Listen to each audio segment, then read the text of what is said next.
My dear sisters and brothers in Christ Jesus, the feast of the Holy Spirit. In the context of COVID-19,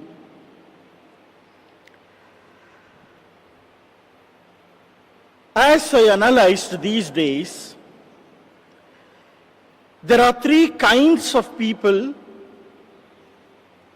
produced by this COVID-19 situation. Three kinds of people have emerged.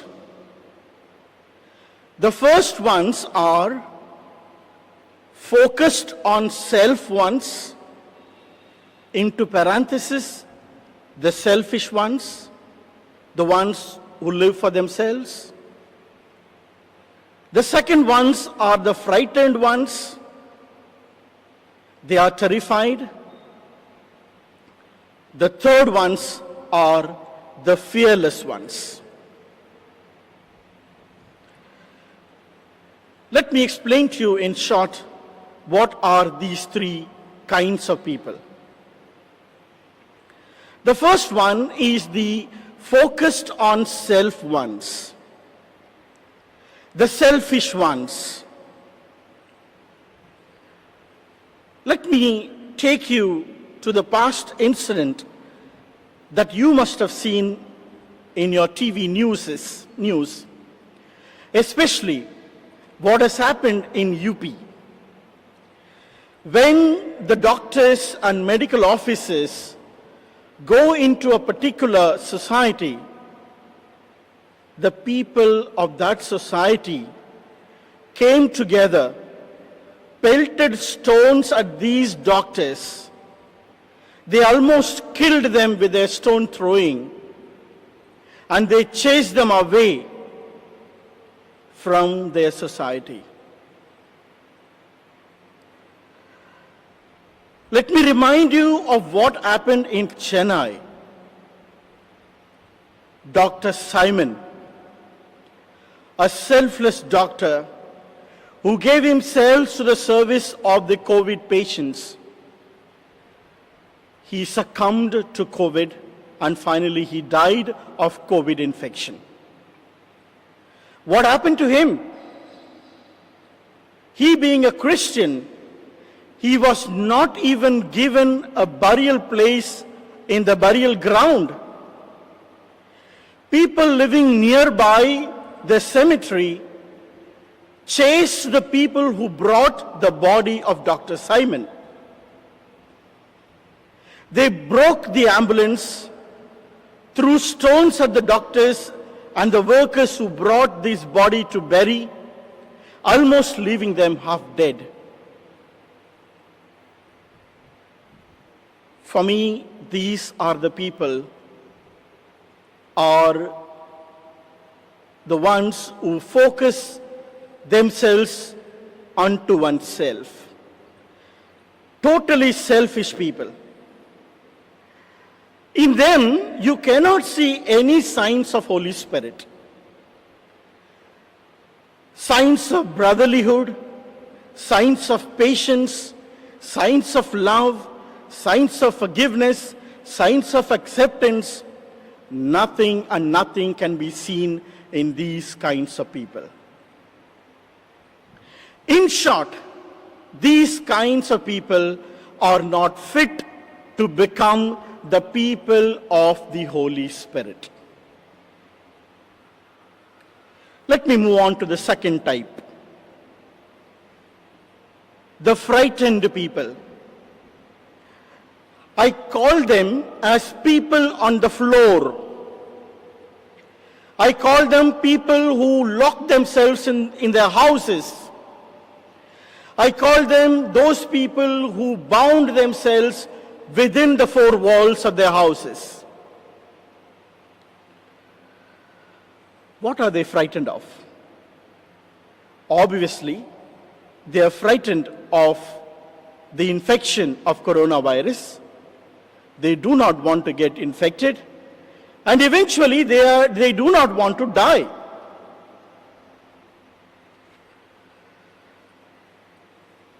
It is true, that we need to take precautions, we need to take measurements to protect ourselves, to safeguard ourselves.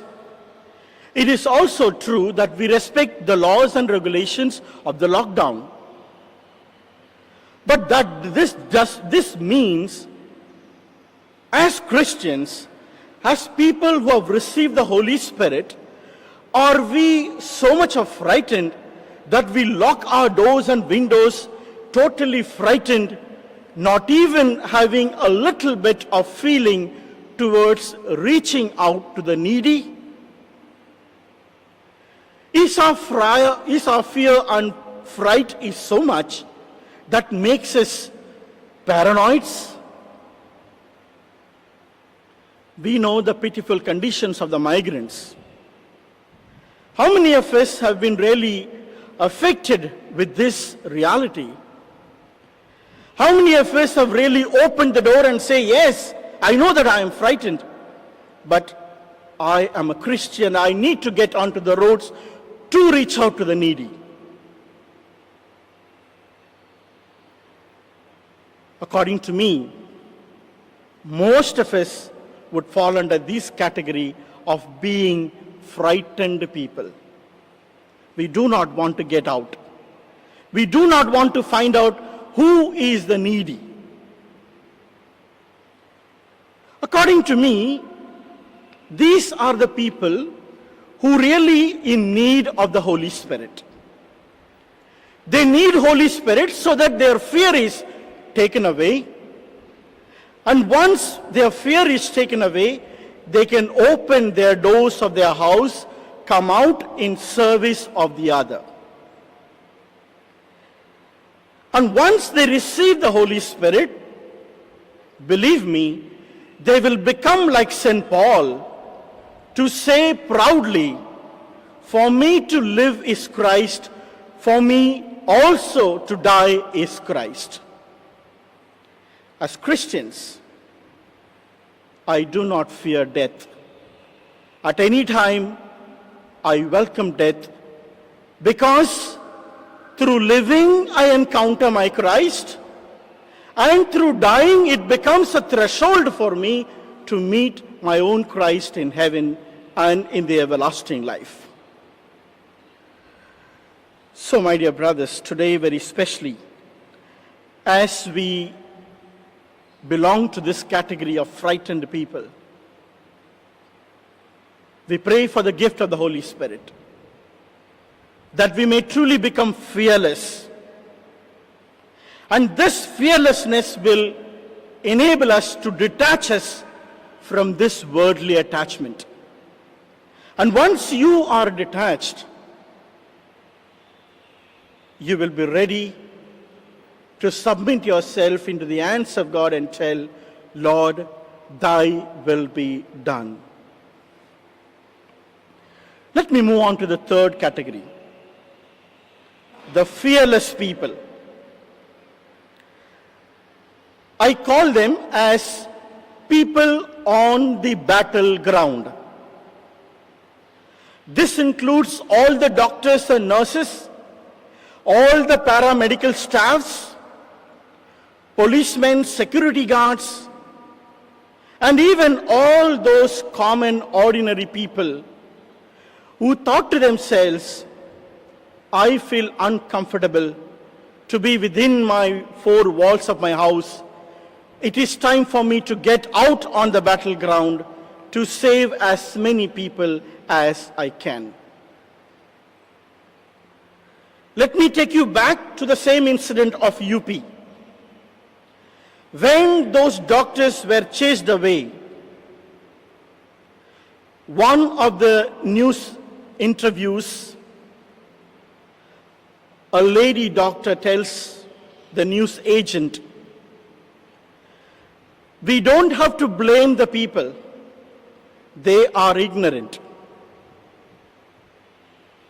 My duty as a doctor is that I need to go back to the same society tomorrow. And I'm sure that people will accept me. I have no fear of death, because it is my duty as a doctor to protect the lives of the other.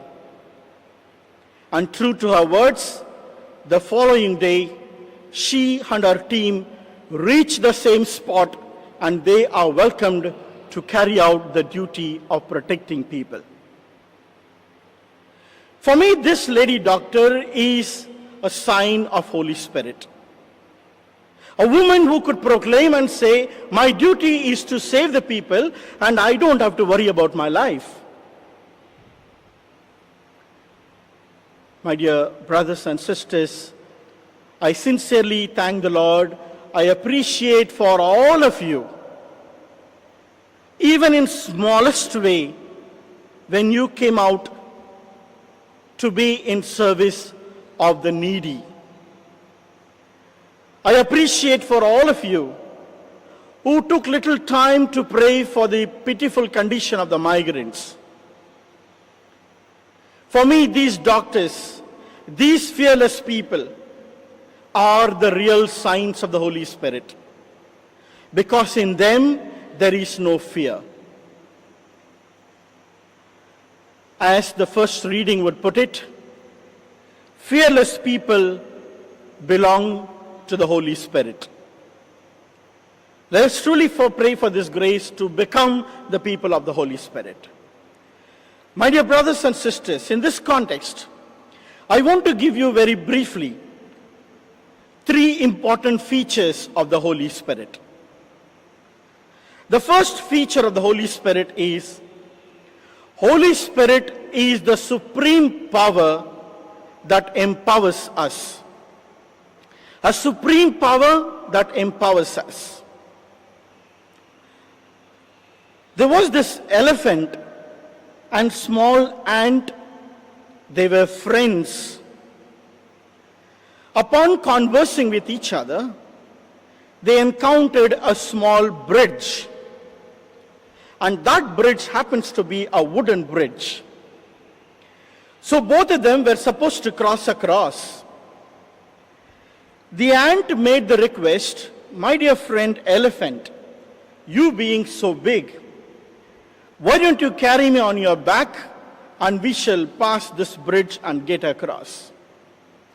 Accepting to the request of the ant, the elephant allowed the ant to come on the back of the elephant, and as the elephant started to move on the bridge began to shake here and there.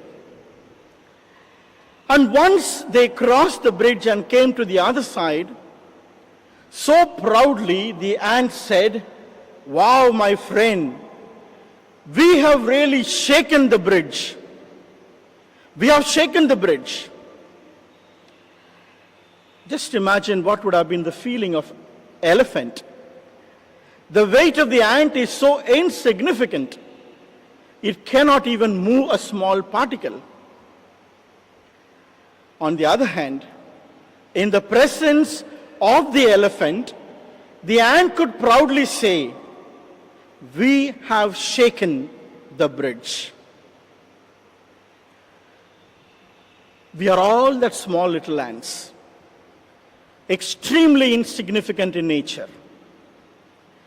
But with the Holy Spirit, who is mighty and powerful, we experience great lot of success in our life.